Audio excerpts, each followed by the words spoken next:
Bueno, pues el día de hoy les voy a platicar acerca de estas sustancias que nosotros trabajamos en el laboratorio, que como ya les explicó el doctor, son las sustancias inhalables, ya llevamos varios años de trabajo, y les voy a explicar los principales hallazgos que hemos obtenido en nuestro laboratorio.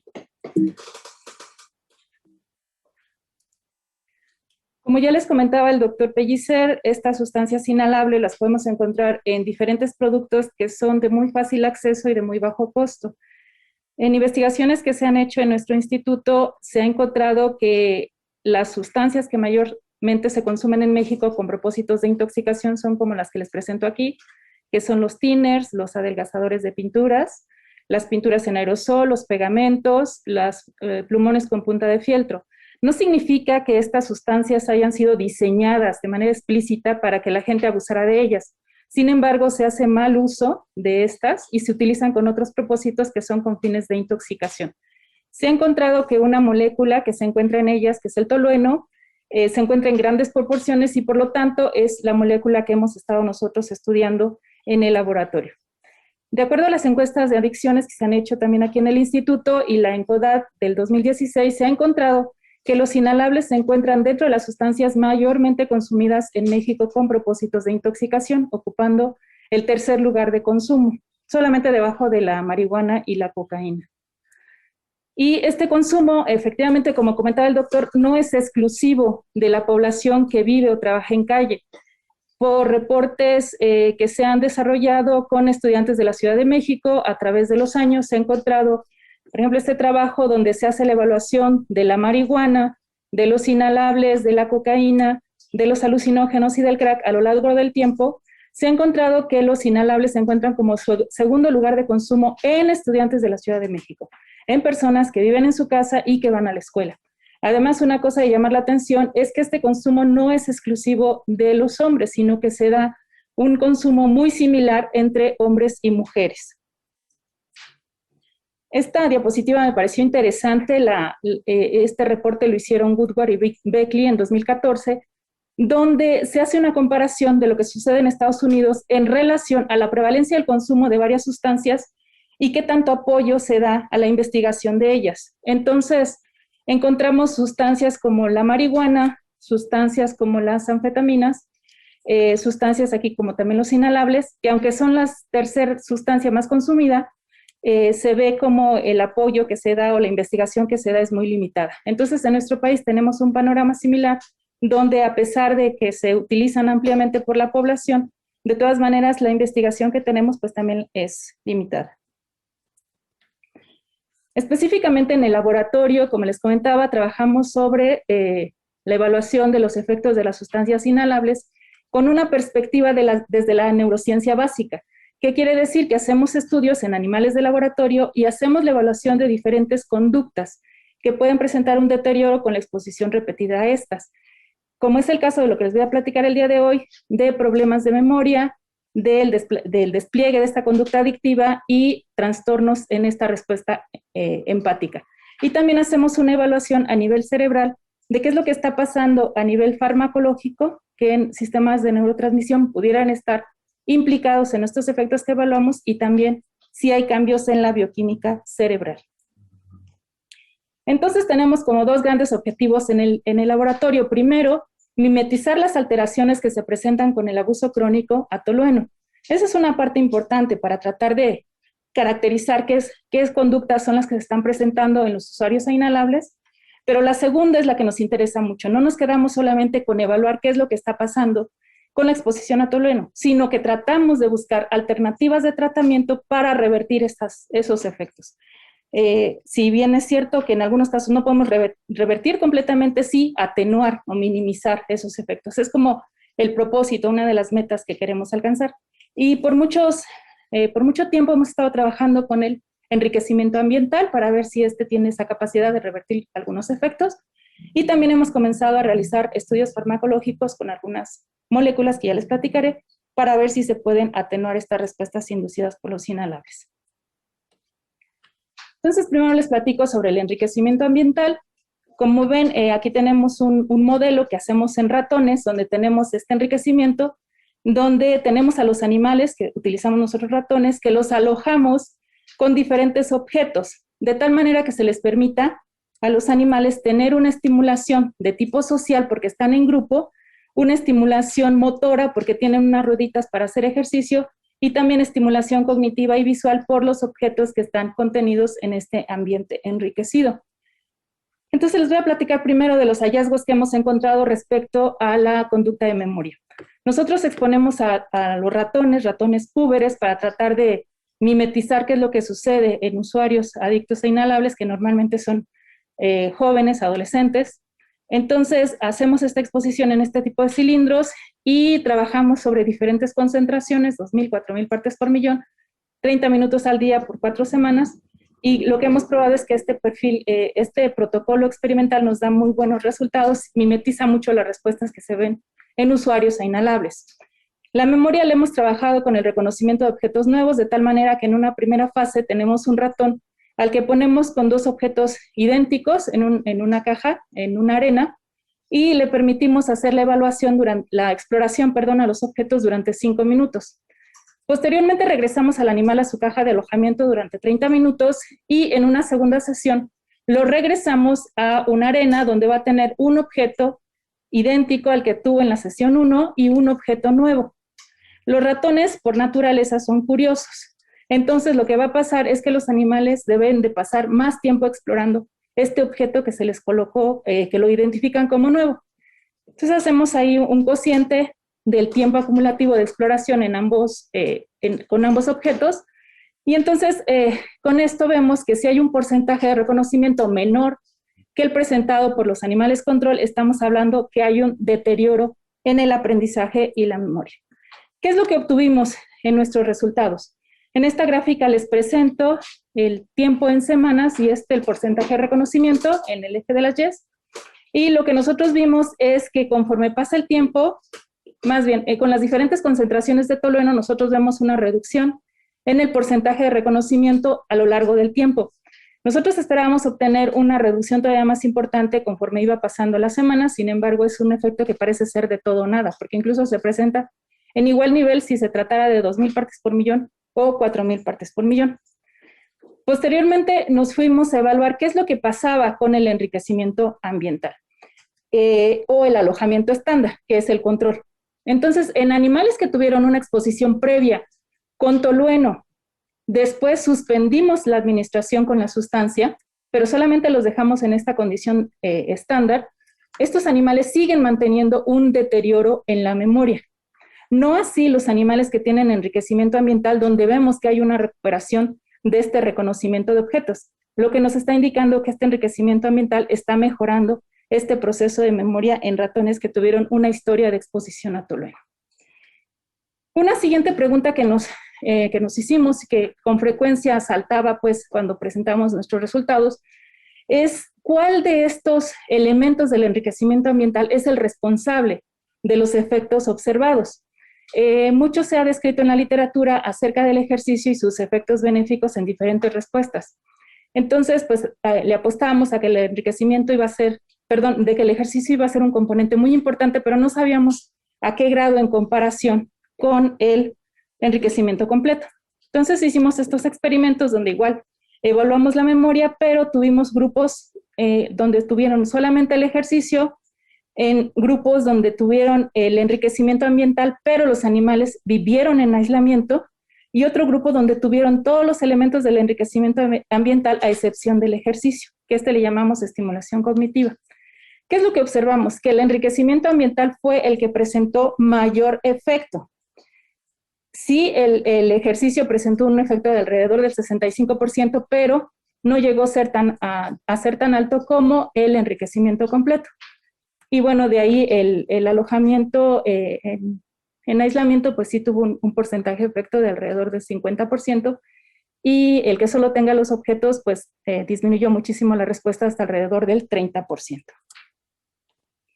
Nos preguntamos cuáles son los mecanismos que pudieran estar implicados en estos efectos producidos por el tolueno en relación a la memoria. Sabíamos que el tolueno actúa sobre receptores NMDA y en exposición crónica facilita la respuesta a través de estos receptores.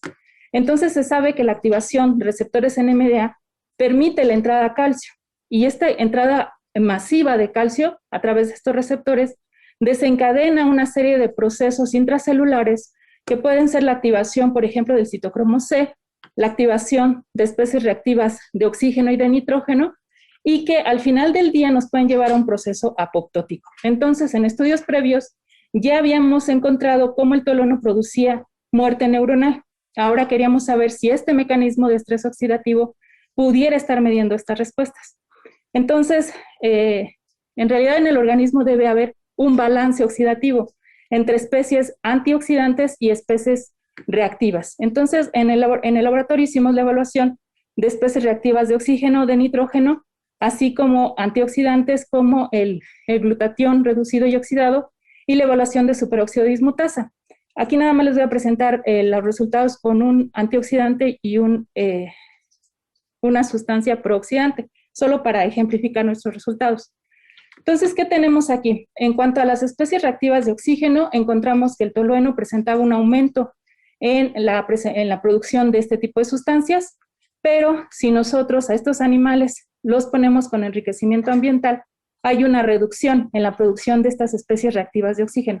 No así en animales que estuvieron en el alojamiento estándar, donde sigue presentándose un aumento en la concentración de estas especies reactivas de oxígeno. Aquí hay que señalar que los animales ya no tenían la exposición de tolueno durante un mes. A pesar de ello, se siguieron presentando estas alteraciones en la generación de especies reactivas de oxígeno. Caso opuesto sucedió para los agentes antioxidantes, en este caso el glutatión, donde se ve que el tolueno produjo una reducción en la producción de esta sustancia, pero con el enriquecimiento ambiental se ve un aumento en esta producción de ella.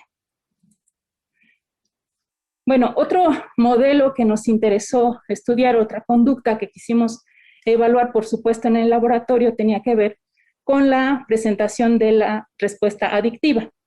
Entonces, en la literatura existen diferentes modelos para hacer este tipo de evaluación de la adicción en animales de laboratorio. Sin embargo, las sustancias que trabajamos nos representaban un reto, porque son sustancias volátiles. Entonces, otro tipo de modelos nos limita el que podamos utilizarlos. Sin embargo, este modelo de sensibilización locomotriz sí nos permitía hacer la evaluación de las respuestas.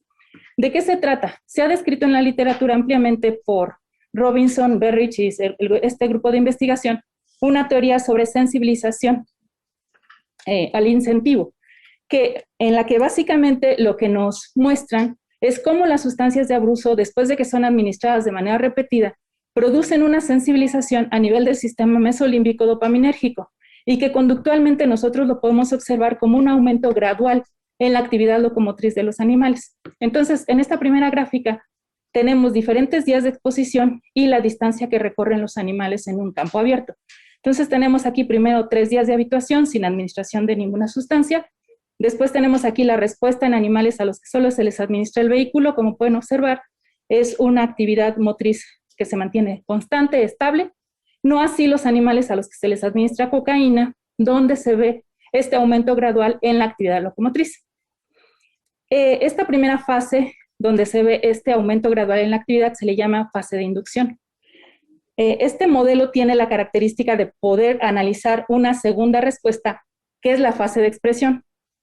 En este caso, lo que se hace es que a los animales se les deja en su caja de alojamiento durante algún tiempo, y este tiempo puede ser unas semanas o algunos meses, y posteriormente se les administra un reto, o sea, una nueva dosis o una nueva administración aguda con la sustancia con la que se sensibilizaron, y lo que se observa es que ese aumento en la actividad locomotriz se mantiene constante a pesar de que ya pasó mucho tiempo de que se administró la sustancia. Entonces, este modelo, como les digo, permite hacer la evaluación a través de la actividad locomotriz, y lo que evaluamos es este aumento progresivo y que va a ser indicativo de la conducta adictiva. Lo evaluamos en el laboratorio y nuestros resultados son los siguientes. Tenemos animales a los que no se les expuso a tolueno, como mantienen una actividad locomotriz relativamente constante. Sin embargo, los animales a los que expusimos a tolueno, aquí observamos este aumento progresivo en la actividad locomotriz, lo que nos está indicando una respuesta adictiva. Después nos fuimos a evaluar qué es lo que pasa con el enriquecimiento ambiental en la fase de expresión. o sea, después de haber dejado de administrar la sustancia por alrededor de 30 días.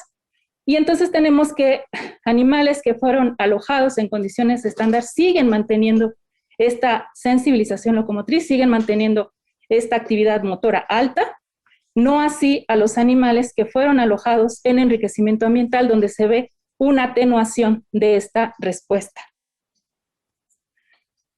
Nos fuimos a evaluar después cuáles son algunos mecanismos que pudieron estar implicados en la reducción del efecto adictivo producido por el enriquecimiento ambiental y evaluamos a los receptores de 1, que se tiene descrito ampliamente en la literatura, que participan en la producción o en la expresión de la conducta adictiva.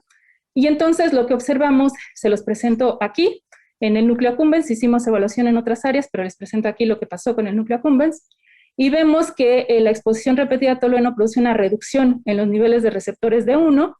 Si yo posteriormente a estos animales los mantengo en alojamiento estándar, sigue manteniéndose esta reducción en los niveles de receptores, pero si a los animales los pongo en enriquecimiento ambiental, vemos una reversión al menos parcial en esta presentación o en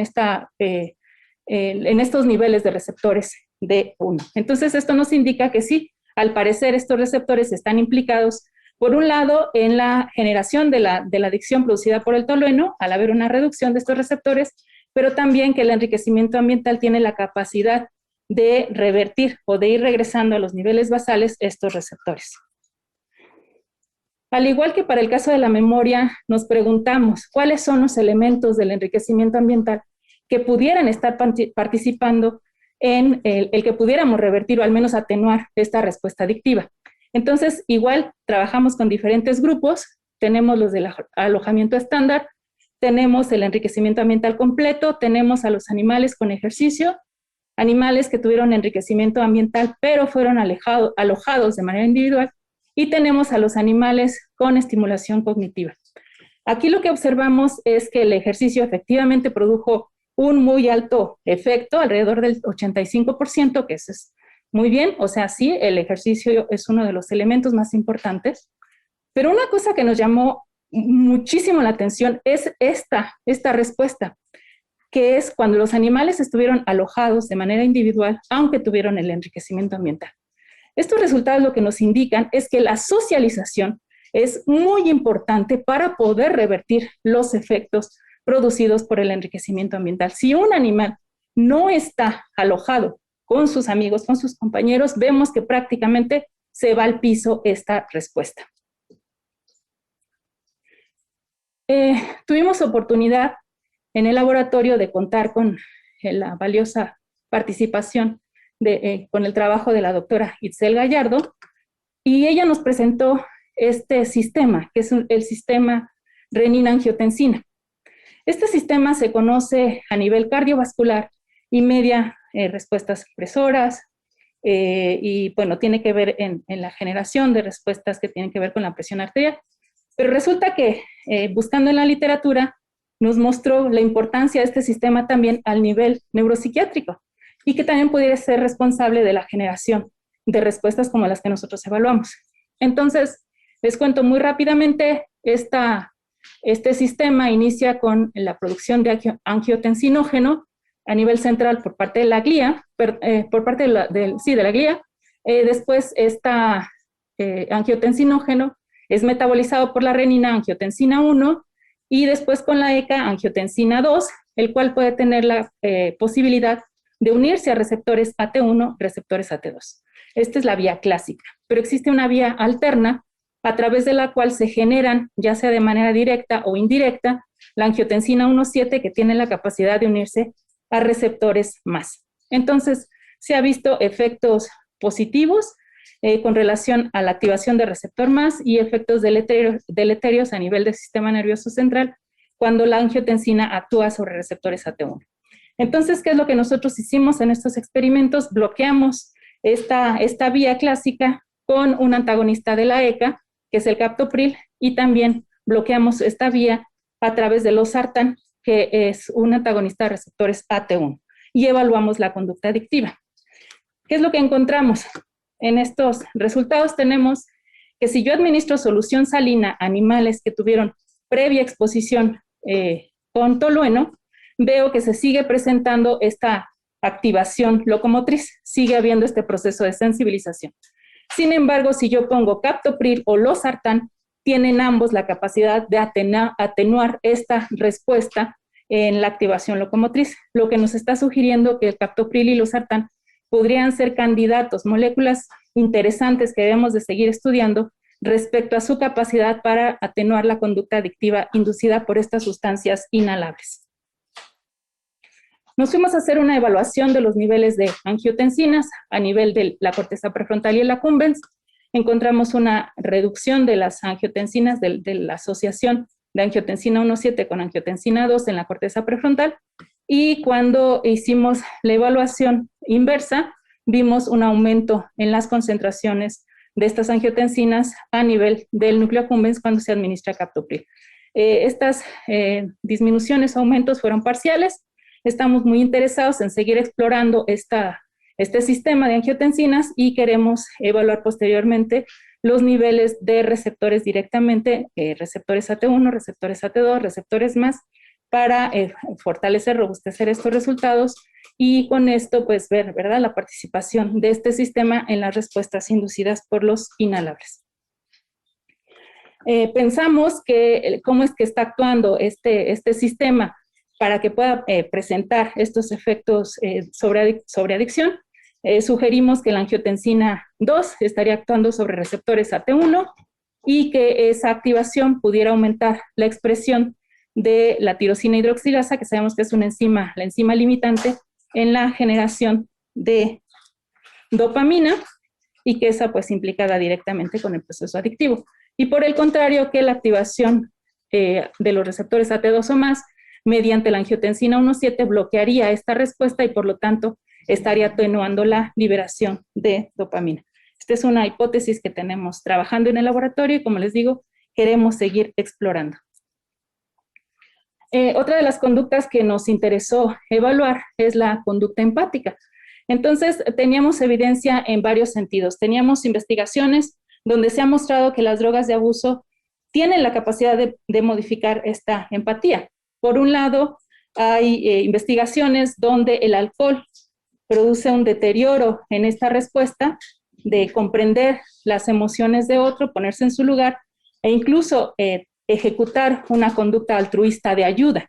Entonces, eso se ha estudiado, como les digo, en sustancias como el alcohol, se ha visto que el alcohol la deteriora, en tanto que algunas otras sustancias como el LSD o las anfetaminas tienen un efecto proempático. Entonces, esa es una primera evidencia que teníamos. Y por otro lado, teníamos evidencia sobre el efecto de inhalables en áreas cerebrales que están involucradas en este proceso empático, como zonas límbicas y corteza prefrontal. Entonces, ambas informaciones nos llevaban a tener curiosidad por investigar este tipo de respuesta. En la literatura existen diferentes modelos para hacer la evaluación de la conducta empática. Uno de ellos es el modelo de interacción social y otro de ellos es el modelo del ratón atrapado. En el modelo de interacción social se coloca al animal en una caja que tiene 3 compartimientos. En uno de los compartimientos se coloca un animal al que se le administra solución salina en una de sus patitas y en otro un animal al que se le administra formalina en la base de la patita. Entonces, el animal que tiene formalina va a desplegar esta conducta de dolor por unos minutos y entonces al animal que expusimos previamente al tolueno lo colocamos en el compartimento de en medio y vemos cuánto tiempo tarda, cuánto tiempo acumulativo gasta dentro de los 10 minutos que dura la prueba en estar explorando este animal que no tiene ningún tipo de estimulación y este animal que está presentando una respuesta dolorosa. Entonces, si el animal gasta más tiempo en el compartimento asociado con este animalito que está presentando dolor, hablamos de que hay un aumento en la conducta empática. Por otro lado, tenemos este modelo de ratón atrapado donde colocamos a un animal en un restrictor y entonces al animal que fue expuesto con tolueno lo colocamos del lado de afuera y vemos cómo este animal de afuera tiene la posibilidad de abrir esta compuerta para liberar al animal que está atrapado. Entonces también si hay una conducta altruista de querer liberar al ratón, pues lo va a poder hacer el animal que está aquí afuera. entre menor tiempo de latencia en la liberación, estamos viendo un aumento en esta conducta empática. Los resultados que obtuvimos es que los animales que fueron expuestos a tolueno mostraron un aumento en la latencia de apertura de la puerta en el modelo del ratón atrapado, lo cual nos está sugiriendo una reducción en la conducta empática. Cuando hicimos la evaluación en el modelo de aproximación social, ¿qué es lo que obtuvimos? Los animales expuestos a aire efectivamente pasan más tiempo en el compartimiento donde está el ratón al que le administramos formalina, al que está presentando dolor. No así los animales que fueron expuestos a tolueno, donde presentan una reducción en ese compartimiento, en estar gastando tiempo en ese compartimiento asociado con la formalina, lo cual corrobora este hallazgo de reducción en la conducta empática. Existen diferentes sistemas de neurotransmisión que están involucrados en el despliegue de esta conducta. Sin embargo, el más ampliamente estudiado es la oxitocina. Entonces hicimos nosotros una administración de oxitocina para ver si esta tenía la capacidad de revertir esa alteración sobre empatía. Y lo que observamos es que no. La administración de oxitocina, al menos en la dosis que nosotros empleamos, que fueron 0.8 unidades internacionales por vía intranasal, no tuvieron la capacidad de revertir esa alteración en conducta empática, ni en el modelo de ratón atrapado, ni en el modelo de aproximación social. Entonces queremos seguir evaluando esta conducta. Estos resultados nos dieron muchísima idea de seguir, muchísima curiosidad de seguir explorando más, y pues una de esas cosas que podríamos explorar sería los niveles de receptores a oxitocina, o utilizar otra dosis de oxitocina para ver si estos tienen la capacidad de revertir la respuesta. Porque nosotros hicimos también la evaluación de los niveles de oxitocina en plasma de los animales expuestos a tolueno y vimos que no hay cambios en relación a un animal expuesto a aire. Entonces esto nos despierta, nos lleva a pensar que otros mecanismos podrían estar implicados. Queremos seguir investigando esta respuesta, por supuesto. Ya como conclusiones de esto que les he venido platicando, tenemos que, ¿qué es lo que pasó con la exposición crónica a sustancias inhalables? Vemos que las alteraciones conductuales producidas por el tolueno presenta diferencias en temporalidad. ¿Qué quiere decir? Hay respuestas, como en el caso de la memoria, que se presentan de manera inmediata, ¿no? Inmediatamente después de la primera administración, de la primera semana, ya vemos una alteración en la memoria. Sin embargo, en otras respuestas, como la adicción, es una conducta que se va presentando poco a poco a lo largo del tiempo. Estas alteraciones conductuales y celulares, bien importante, perduran aún después de haber dejado de administrar el tolueno. ¿Qué quiere decir? Quiere decir que una persona, un usuario que quiere dejar de consumir la sustancia, que quiere deshacerse de esos efectos producidos por el inhalable, no es suficiente solamente con dejar de consumirlo. Sí necesita tener una terapia para poder revertir esas alteraciones tanto conductuales como a nivel de su cerebro, de los cambios que presentó esta sustancia. Respecto al enriquecimiento ambiental, pues sí vimos que algunos de estos efectos conductuales y celulares producidos por esta sustancia sí pueden ser revertidos, pueden ser atenuados, y efectivamente el efecto del enriquecimiento pues depende de la respuesta que nosotros estemos evaluando. Una de las cosas que encontramos al analizar de manera detallada el enriquecimiento ambiental es que efectivamente el ejercicio es el elemento del enriquecimiento ambiental que presenta mayores efectos, y esta parte bien importante, que la socialización es un factor clave para poder revertir estas alteraciones en la conducta adictiva. Y nuestra propuesta es que el enriquecimiento ambiental puede ser una alternativa terapéutica que coadyuve, no quiere decir que sea la única, pero sí que sea parte del paquete que nos lleve al tratamiento de pacientes con dependencia a inhalables. De las primeras investigaciones que estamos haciendo farmacológicas, encontramos que el captopril y el losartán deberían de seguirse estudiando como posibles alternativas terapéuticas para revertir los efectos de las sustancias inhalables. Respecto a estos estudios de empatía, evidentemente nuestra intención no es contribuir a la estigmatización de los usuarios a inhalables, pero sí nos permite tener claro que son diferentes conductas las que se alteran con la exposición a sustancias inhalables, y que es importante tener claro cuáles son los tipos de respuestas que se alteran, y por lo tanto tener como blanco una alternativa terapéutica que tenga en cuenta esas alteraciones para que las trate de manera integral. El enriquecimiento ambiental, una pregunta frecuente, ¿qué es el enriquecimiento ambiental en humanos? El enriquecimiento ambiental en humanos, el equiparable sería el hacer ejercicio, mantenerse con estimulación cognitiva, hacer diferentes tipos de actividades que nos permitan tener activo nuestro cerebro. Y aunque ahorita estamos limitados por la pandemia, pero tratar de mantener estas interacciones sociales reales con las personas a las que queremos, con nuestros seres queridos. Y finalmente quisiera agradecer a las instituciones que hacen posible el trabajo que nosotros desarrollamos. No es un trabajo que haga yo sola, por supuesto. Hemos necesitado y hemos tenido el apoyo valiosísimo de muchas personas y de muchas instituciones, el Instituto Nacional de Psiquiatría, por supuesto, con el que estoy profundamente agradecida por todas las facilidades que me otorga, al Instituto Politécnico Nacional, a la Fundación Miguel Alemán, a la colaboración de mis queridos amigos y colaboradores, el doctor Pellicer, el doctor Sergio Montes, la doctora Itzel Gallardo, el doctor Roberto Mercadillo, la doctora Eva González, y a mis estudiantes muy entusiastas que han desarrollado estos experimentos, Betty, Alain, Ricardo, Lady, Rocío, Jepsi y David.